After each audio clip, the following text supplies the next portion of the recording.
Hi guys, welcome to my channel or back to my channel. My name is Seth Sight, and I know that I don't normally do reviews or anything like that, but I feel like this one was special.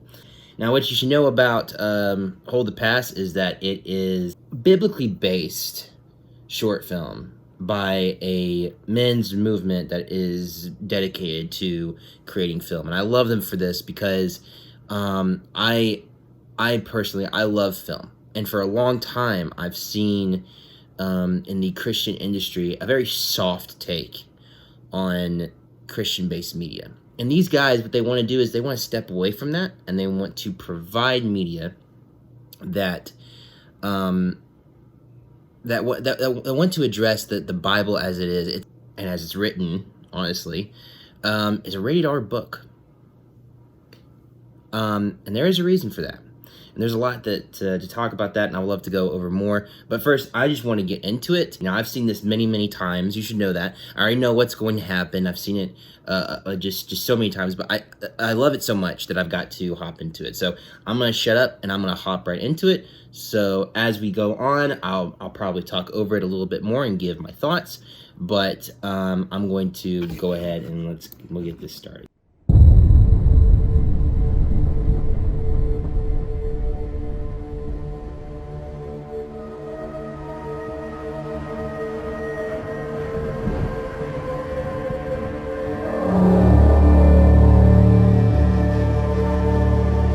It immediately starts off with great atmosphere. Just honestly, just when you're walking into it, there's not a lot of hope, which I think a lot of people would kind of go, wait, why would a Bible film start off with something that is in despair? And this is basically laying it out. This opening shot, man, talk about just chilling. No pun intended.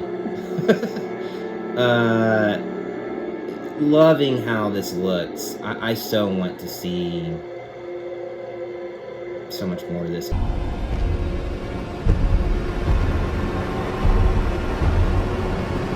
And there's our boy, Shamgar, played by Cody Bobe, and it's awesome.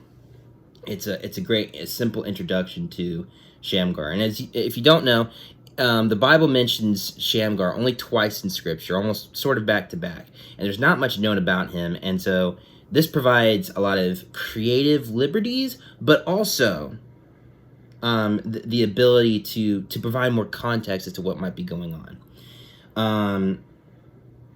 And there's not only Shamgar's wife, but as also Cody's wife, Haley. These two are awesome, and I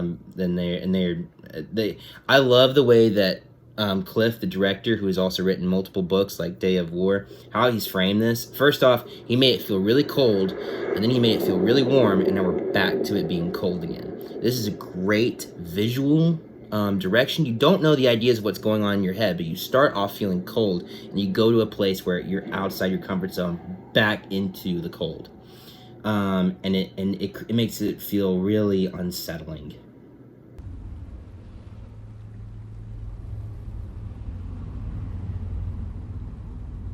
And man, do I love those helmets.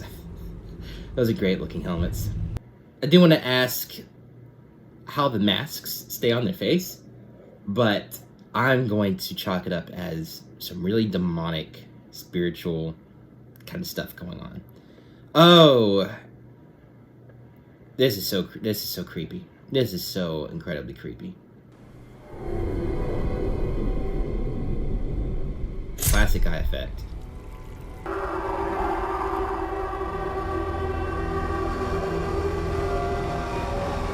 This is a proof of concept piece, by the way. This is not meant to be he is alone. perfectly clean. And it's not meant to be a film that is meant to explain a lot. No.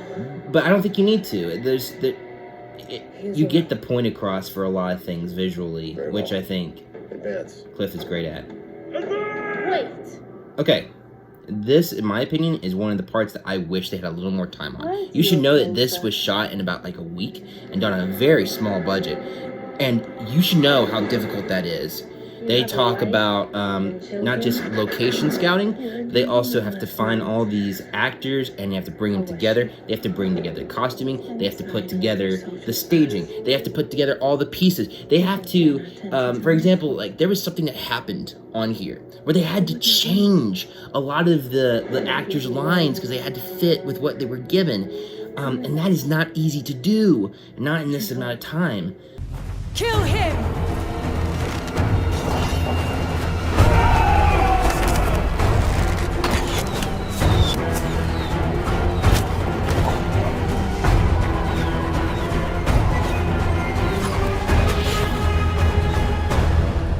Astroth has spoken. He must die before we move through the pass. We have to know his god will not appear on this ground. It's a smelling her. It's good. See, it's just these little things that they're really good at is to say like there's like there has been some criticism of this, like there's no character. There is character. You just have to pay attention. That guy smelling her. My guess is he's had a relationship with her, and it makes it so uncomfortable.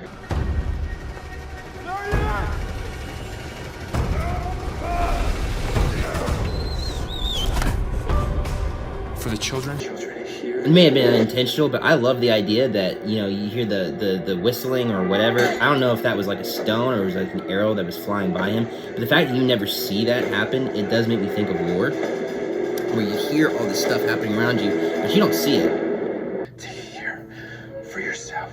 Here. They will show you no mercy. Aww. Man, Haley acting her eyes out. That's just like, good grief, you just see everything happening.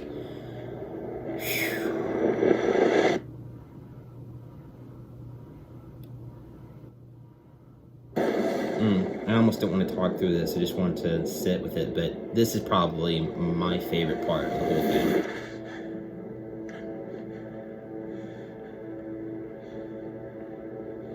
Let's be known, this is also the first time Shamgar has ever been put on film. You find out in scripture verses that Shamgar kills 600 Philistines with a farming tool. And how does one man do that? You're about to get an answer.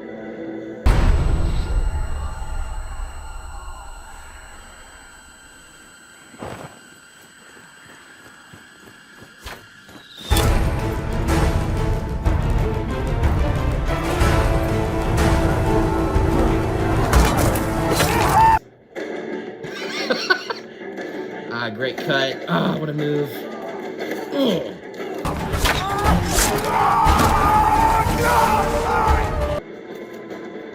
One of my favorite shots is about to come up here. It's so quick, but it's so smart.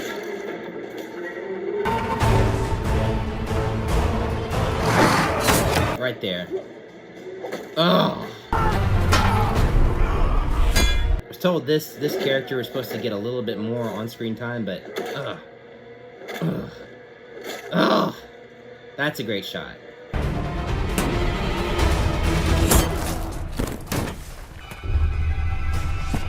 By the way, you'll see that there's like some characters are holding. There's a Kopesh right there. The Kopesh is. Oh, hang on.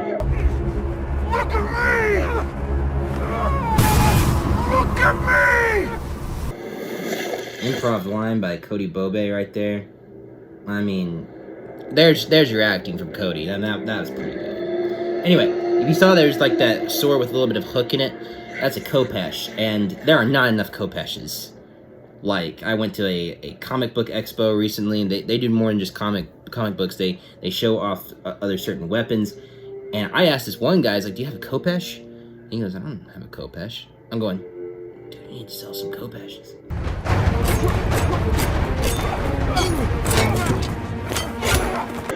I really wish that captain that was mentioned earlier, I wish this was him here fighting. And the reason being is because they set him up and then they kind of killed him off, and although it's brutal, it's awesome. There's just about to be another fight with another champion, and this feels like they sent out the champion. It's just a little confusing.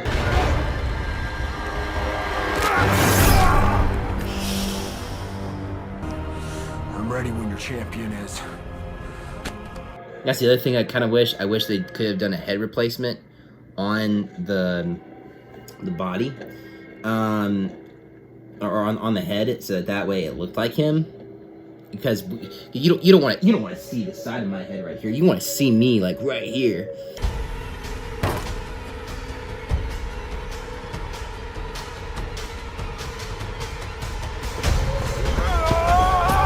But I think this is one of the stunt doubles for Captain America in the Marvel movies. The fact that again, I don't know if this is him, but the fact that they got somebody like that to come do this is amazing.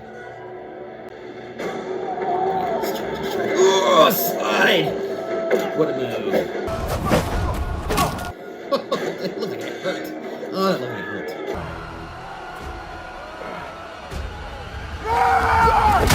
Dizzy. Oh, what a move. I love that stunt.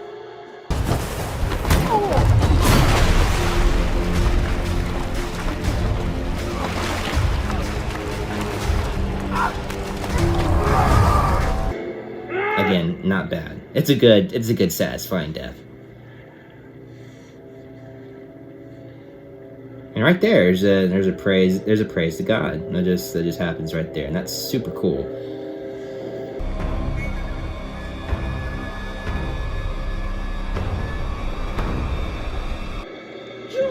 Guy on the far left is like, he's so into it. He's like, I'm ready to.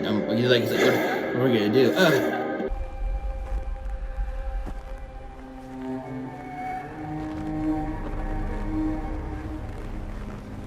You can't tell me there's not character in this. There is just total character in this. It's amazing.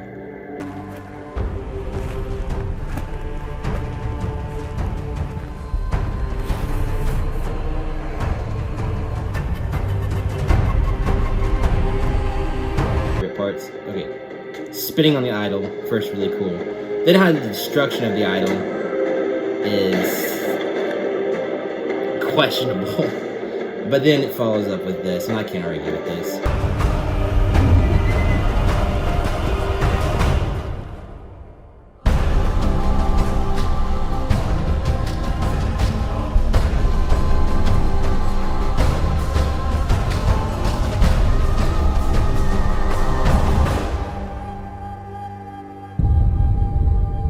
That's, in my opinion, it's so hard to do, and it's absolutely amazing that was done. There needs to be more like this. This is a men's ministry that also dived into film. And people are going to go, why is that so important? Because first off, this ministry has workout routines, things that are biblically based, that allow men to improve physically and even spiritually. But I believe there's also a point where mentally, this is where it's important. How do you take care of yourself mentally? And the thing is, you have to put certain ideas into your head that are mentally healthy for you. And one of the ideas that I love about this, for example, it's for example, people will talk about the sexuality that happens in this. And my argument to that is, like, if there are shows like Game of Thrones, there's sexuality in Game of Thrones. But that's wrong. So why can we not classify this as wrong? It's because of the way that Cliff and Cody and the Gibborim Studios framed this. They showed sexuality as the way I think God would see it. They showed it between husband and wife. And they showed it as a good thing. And they also didn't show everything. They showed enough to get the point across.